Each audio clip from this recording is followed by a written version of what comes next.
Gentleman of New Jersey for 1 minute. Thank you, Mr. Secretary. You know, it's been 3 months since the Obama administration lifted the $400 billion cap on Fannie and Freddie and also allowed to pay out literally millions of dollars to executives who a lot of people are saying simply losing the taxpayers' money.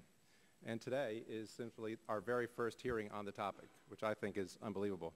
You know, the ranking member and I sent a letter to the chairman immediately after that saying we should have a hearing on this. It's been 3 months. We've had 20 hearings on other sundry issues. And it's only now that we're having this issue hearing today on one of the most important topics, over $400 billion in CBO estimates, estimates as far as the cost of it. For a lot of these people, it's uncomfortable to discuss this issue because some of them have played a supporting role in helping for the demise of the GSEs of Fannie and Freddie. But you know, from your perspective, I know you said in the paper, AP has a story that says, if we rush, there's risk if we do not achieve enough and not get consensus or something on this. Through sweeping enough. Rush, it's been almost 18 months. The gentleman's time has expired. We had this collapse. I don't think 18 months. The gentleman's time has expired. I thank you, Mr. Secretary. And before I get to the questions, I do want to address some of the history. The gentleman from New Jersey raised some questions. First of all, he said that we're waiting 3 months for the hearings. Well, as he knows, 3 weeks of that came because I had a hearing scheduled on March 2nd. And had to postpone it, and this was the first day we could get. So I think the desire to make points here has sometimes breaks out of the bounds of normal conversation. Yeah, the hearing would have been 3 weeks ago. I had a problem, and we do have other hearings that are scheduled. Many of those hearings, by the way, have been at the request of the minority. But he also then said that it was uncomfortable for some of us to talk about this because of our role in helping Fannie and Freddie. The gentleman from California, Mr. Royce, also mentioned his efforts to try and rein things in. Well, it's true. And again, the history gets forgotten here. The Republican Party controlled the House from 1996 through 1995 through 2006.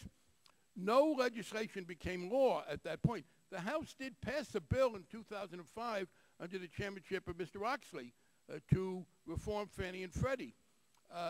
Many of the Republicans, most of the Republicans supported it. Some opposed it as too weak. It's true the gentleman from New Jersey thought that was not a good bill, but it was a Republican bill in the Republican House. So the notion that some of us on this side, I don't know whether the assumption is that we inhabited Mr. Oxley's body, that we somehow captured his mind, that we were working through Mr. DeLay, who was running the House at that point. I'm not sure what the motive is, but it is true. The gentleman from New Jersey, Mr. Garrett, offered an amendment to strike the higher cost loan limits, and he did get some support. The gentleman from New Jersey, remember this in 2005 under Republican control, he actually got 53 Republican votes. Of course, 168 Republicans voted against him. Those voting against him included my friend here, Mr. Backus, Ms. Biggert, the minority leader now, Mr. Boehner, Mr. Cantor. These are all apparently our tools. I got to tell you, you don't know how good we are that I get all these people to vote to undermine poor Mr. Garrett's valiant effort here. So then Mr. Royce had his bill. He did a little better than Mr. Garrett. He got 70 Republicans and only lost 153 of them. And again, the same people voted against him. Mr. Oxley, Mr. Boehner, Ms. Biggert, Mr. Backus. So this notion that it was the Democrats who stopped him. By the way, Mr. Garrett had previously said, well... Will the gentleman yield on that? I'll yield if I get another unanimous consent for additional 40 seconds. Sure. I think my words actually were to the Secretary that some members of this committee were uncomfortable with discussing this issue. And looking at my notes, I never mentioned Democrats once at all. So I think the chairman doth protest too much. No, I don't know what doth protest too much means when someone's correcting something. I thought he had said people on the other side. But if in fact he was referring to Mr. Backus and Ms. Biggert and Mr. Castle and Ms. Miller and Mr. Boehner and Mr. Cantor, I accept my correction. And I appreciate his making sure that people know that he was criticizing them, not just some of us. Mr. Royce he got 70 Republican votes. The same group of people voted against it. By the way, the bill that the Republican House passed was then denounced by the Republican president. Some will remember famously Mr. Oxley saying that he could have passed this legislation in 2005 if he hadn't gotten the one-finger salute from the White House. The Secretary of the Treasury at the time, Mr. Snow, was in favor of going forward. What happened then was the Republican Senate and the Republican House had a fight and no bill passed. Comes 2006, and Mr. Paulson becomes Secretary of the Treasury, and as he reports in his book, he asked for permission to negotiate with the Congress. He got the president, whom he admires for doing this, to let him do it over the objection of many others in the White House. He then announces, mentions in the book, he began negotiating with me and with the Democrats. In that next election, the Democrats got the majority. He then points out in his book that we honored the agreements we had made, and that in 2007, when we took office, we passed a bill that he said was far from perfect, but was still better than the Republican bill in 2005. So I apologize to the gentleman from New Jersey. I thought he was saying that it was the Democrats who had done this. Instead, he was talking about Democrats and also the Republican leadership. I will say that previously the gentleman from New Jersey had said that, well, Republicans had tried, and I do remember this, we can check the transcript, to fix the bill, but they were outvoted by the Democrats and some Republicans.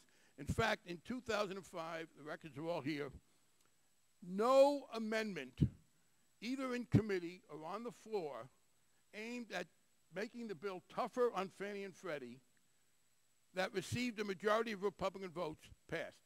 In other words, the bill that passed committee and on the floor was supported by a majority of Republicans in every single case. And in no case did a majority of Republicans get overridden because the minority of Republicans voted with the Democrats. Now, that is the history, and we do have to go forward. I believe, with regard to the current situation, there is agreement that we need to replace Fannie and Freddie. There may be disagreement about whether doing that is enough or whether or not we need to also figure out, do we need to restructure the Federal Home Loan Banks and Ginnie Mae and the FHA, and do we need to provide any more authority in terms of the liquidity of the secondary mortgage market? All those are subjects before us. In some ways, they are harder intellectually, and that's why we're here to deal with them. The gentleman from Alabama. The gentleman from New Jersey, Mr. Garrett. Thank you, Mr. Chairman. Thank you, Mr. Secretary. In your testimony, you briefly talked about an alternative to securitization, and that is covered bonds. Paul Kondrowski's not here right now, but he and I dropped in a bill this past week. It's H.R. 4884. I wonder, A, whether you've looked at that? Haven't yet looked at it, but I will. And I would say that I understand, I know that you've been a long proponent of this issue of covered bonds. We do have a current covered bond system in the FHLB today. But this is a structured statutorily, so. Yeah, it is.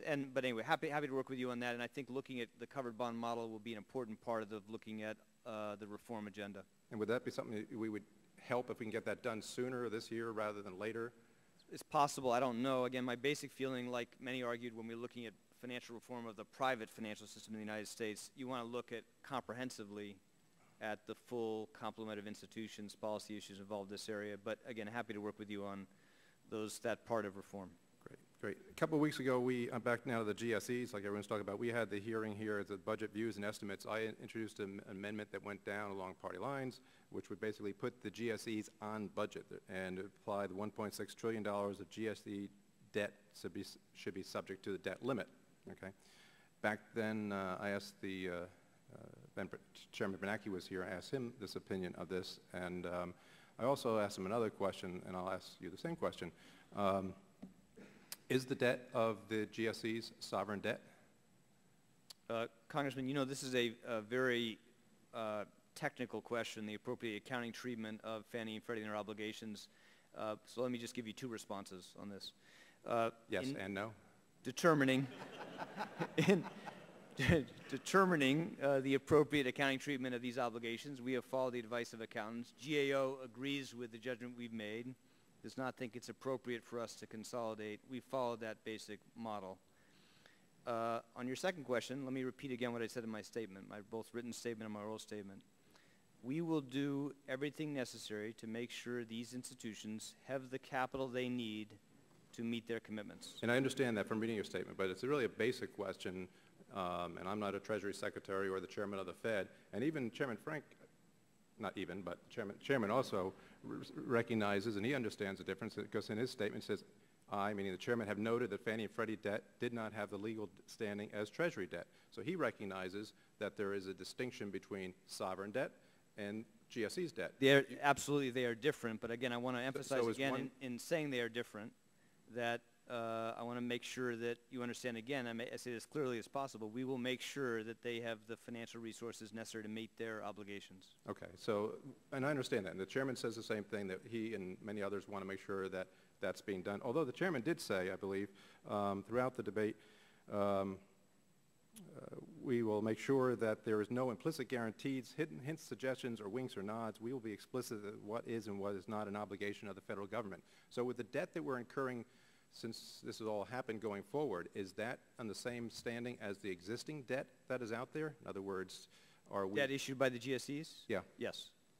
It is. So when he says that we should have no implicit guarantees, hints, suggestions, winks, or nods, we are nodding and winking and guaranteeing that debt as well. We're not doing any nodding and winking. We're saying very clearly, and I'll say it over and over again, we will make sure, using the authority Congress gave us, that these institutions have the ability to meet their obligations, present and future. So the chairman is incorrect when he states that there is a distinction between the debt that these have and sovereign debt. I don't think so. Well, no, as I said, and of course you know the answer to this question, they are different types of obligations. But again, I want to make it clear you understand that we will use the authority Congress gave us to make sure they can meet their commitments. I do, and okay. So what I'm hearing is it is not sovereign debt, but it is debt that we will stand behind. Well, I'll repeat it. I'll try and say it the same way every time I said. Is it sovereign debt? No, as I said, it's not sovereign debt in that sense. That's good. That's really all I needed to know. But again, I want to make sure it's not sovereign debt, but it's debt we're going to stand behind. Well, we are going to make sure that these institutions have the resources they need to meet their commitments, past and future. Right. So as I've heard it, and I understand it, it is not sovereign debt, but it is debt that we're going to stand behind, and because Congress has given you that authority to stand behind that debt. For very good reasons, yeah. Okay. And I still have 30 seconds left. The no, 3. Excuse me? You had 3 seconds left when you said that. We'll make it 10 more now. Do you have any comment to the fact that Bloomberg is reporting that the bond market is saying that it's safer to lend to Warren Buffett than this administration right now because of the spreads? I don't agree with that comment. And I would say the following, which is that it is very important that the Congress work together to make sure we put in place over time a set of policies that will bring down our fiscal deficits to a more sustainable level. And that's very important to the strength of this recovery. It's going to be very important to future growth of the American economy. And we look forward to working with members on both sides of the aisle to develop a political consensus to bring those deficits down to a sustainable level. Thanks. Gentleman's time has expired.